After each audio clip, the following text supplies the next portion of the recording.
Ya.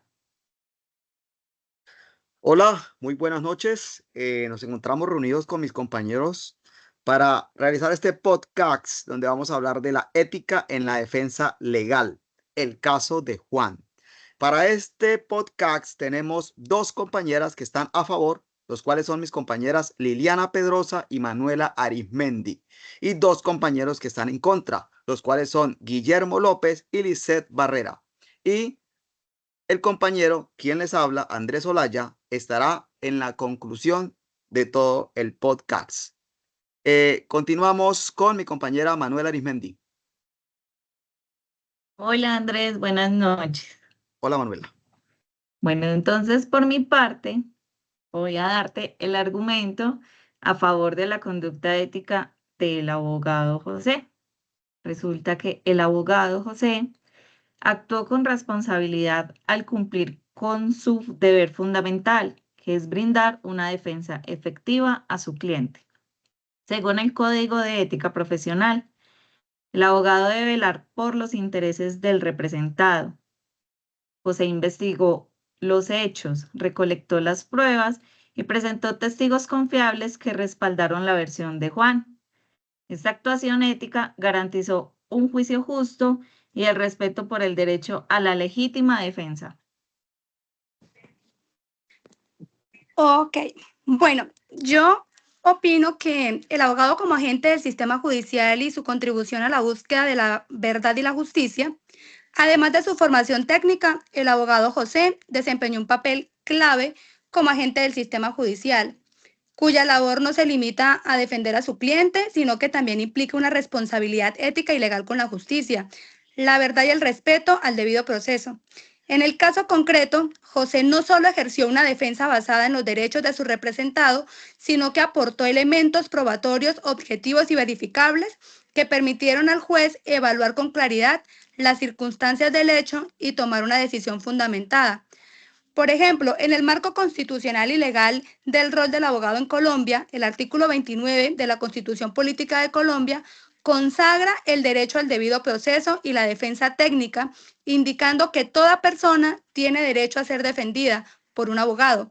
Esto impone al defensor el deber de un actuar diligentemente y dentro de los márgenes legales, como tenemos la Ley 1123 del 2007 del Código Disciplinario del Abogado. El artículo 28, el abogado debe obrar con lealtad, honradez, buena fe y veracidad. También tenemos el artículo 33. Este dice, prohíbe expresamente la utilización de medios fraudulentos, lo que refuerza que la conducta del abogado es ética cuando se basa en pruebas lícitas y argumentos de derecho. En el Código Penal colombiano está la Ley 599 del 2000, en el artículo 32, numeral 6, regula la legítima defensa como causal de ausencia de responsabilidad penal. La interpretación de esta norma puede ser objeto de argumentación en juicio, lo cual no comprende la ética del abogado si se hace con fundamento legal. El abogado como garante del sistema judicial, la Corte Constitucional en múltiples fallos ha resaltado que los abogados no son meros representantes de sus clientes, sino que deben actuar como operadores jurídicos comprometidos con la justicia y el respeto de los derechos fundamentales.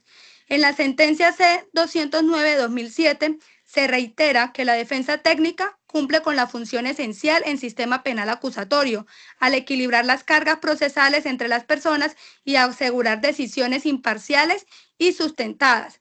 Y creo que para terminar, la aplicación al caso de José, en este sentido, la conducta del abogado José demuestra su compromiso con el equilibrio entre la defensa de su cliente y la protección del interés general, al presentar testimonios coherentes, pruebas verificables y un alegato jurídico sustentado. José fortaleció el rol institucional del abogado en el proceso penal y contribuyó al fin esencial del sistema judicial, la búsqueda de la verdad y la legalidad y la justicia.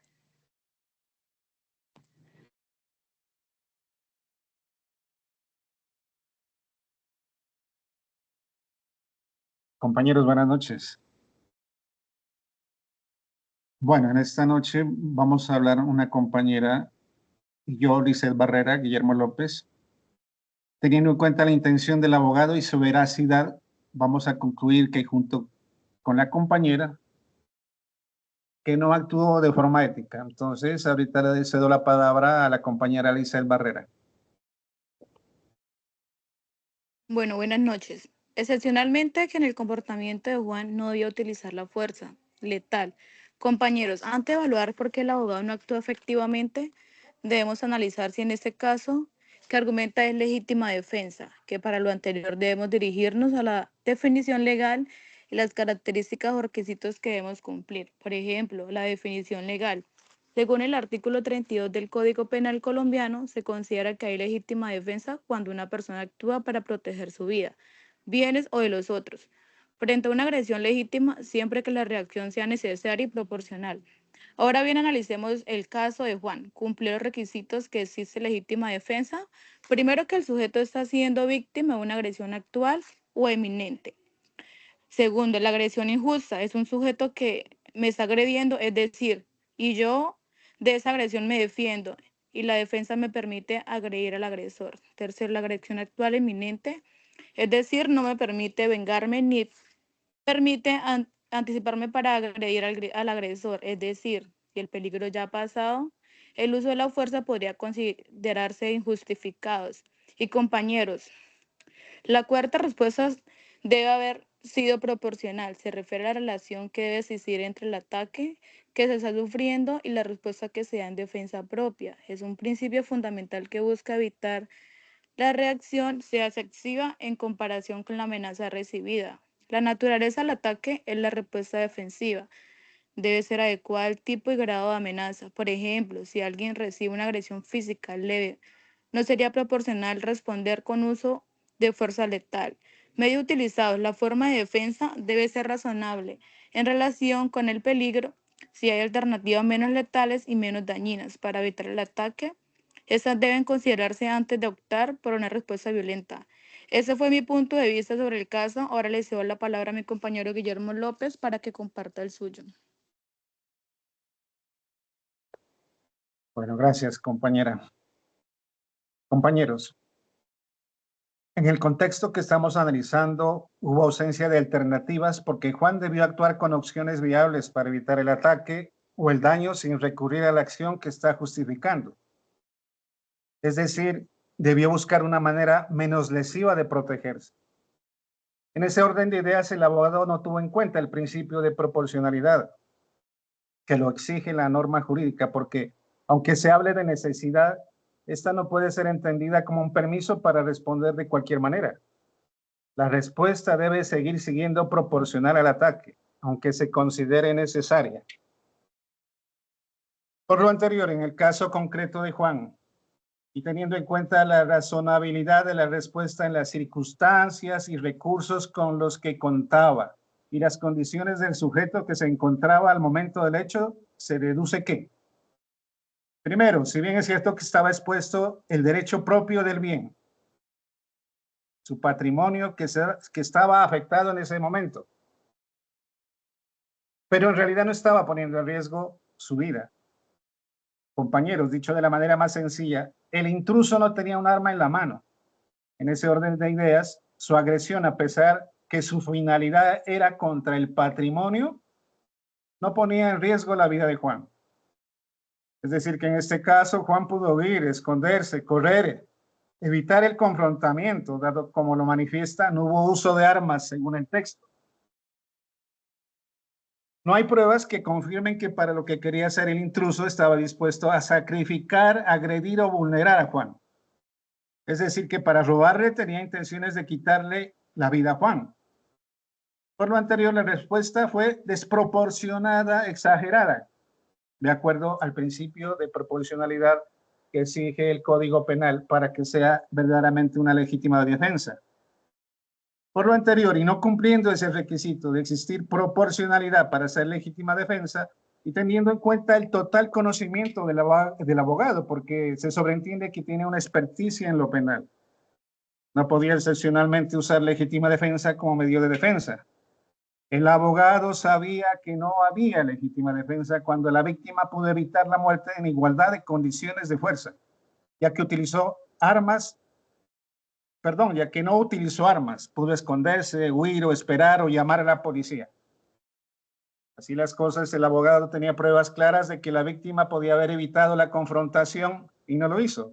Y aún así decidió alegar legítima defensa. Está actuando de manera poco ética el abogado al presentar una defensa que no se sostiene en los hechos. La ética profesional exige que los abogados actúen con honestidad y que no engañen al tribunal. El abogado sabía que la legítima defensa no era aplicable en este concepto, en este contexto, que había otras opciones razonables para evitar la confrontación. Como dije anteriormente, huir o llamar a la policía. Podría considerarse que está manipulando la verdad para favorecer a su cliente. Fuentes jurídicas analizadas anteriormente. La Ley 599 del 2000, artículo 32, ausencia de responsabilidad penal. Gracias, compañero.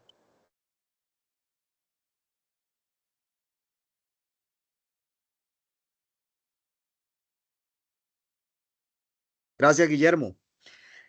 En el análisis del caso concreto, se pueden identificar fundamentos válidos en ambas posturas sobre la actuación del abogado José. No obstante, al evaluar de forma integral la conducta del defensor desde una perspectiva jurídica y ética, se concluye que su actuación fue legítima, profesional y ética. El abogado José cumplió con su deber fundamental, brindar una defensa técnica, diligente y leal a su cliente, conforme al derecho constitucional a la defensa y al debido proceso. Su planteamiento de legítima defensa, aunque controvertido, se apoyó en elementos fácticos y normativos que justificaban al menos su invocación como estrategia procesal. En efecto, el artículo 32 del Código Penal colombiano contempla la exoneración de responsabilidad penal cuando una persona actúa para repeler una agresión ilegítima, actual o inminente, siempre que la respuesta sea proporcional. En este caso, aunque algunos consideran que la respuesta de Juan fue desproporcionada, no existe prueba concluyente que demuestre que el abogado haya manipulado la verdad o presentado hechos falsos. Por el contrario, su argumentación se basó en hechos verificables, en el testimonio del acusado y en el contexto real de los acontecimientos. Además, no se evidenció conflicto de interés ni intento alguno de obstruir la justicia. La ética profesional no exige que el abogado comparta personalmente la versión de su cliente, sino que la defienda dentro de los márgenes de la ley, asegurando que su derecho a ser oído sea respetado. En este sentido, el abogado no solo ejerció su rol legítimamente, sino que también contribuyó a que el tribunal contara con todos los elementos posibles para valorar con justicia la situación. Finalmente, alegar legítima defensa no implica automáticamente una conducta antiética. Incluso si el juez y los críticos consideran que no se configura plenamente, lo que sería reprobable éticamente es defender una versión sabiendo que es falsa o fabricar pruebas, lo cual no ocurrió en este caso. Por ello, se concluye que la conducta del abogado José fue ética, ya que actuó con profesionalismo, responsabilidad y dentro de los marcos legales establecidos, sin vulnerar el principio de veracidad ni comprometer la integridad del proceso judicial. Muchas gracias, compañeros, y buena noche.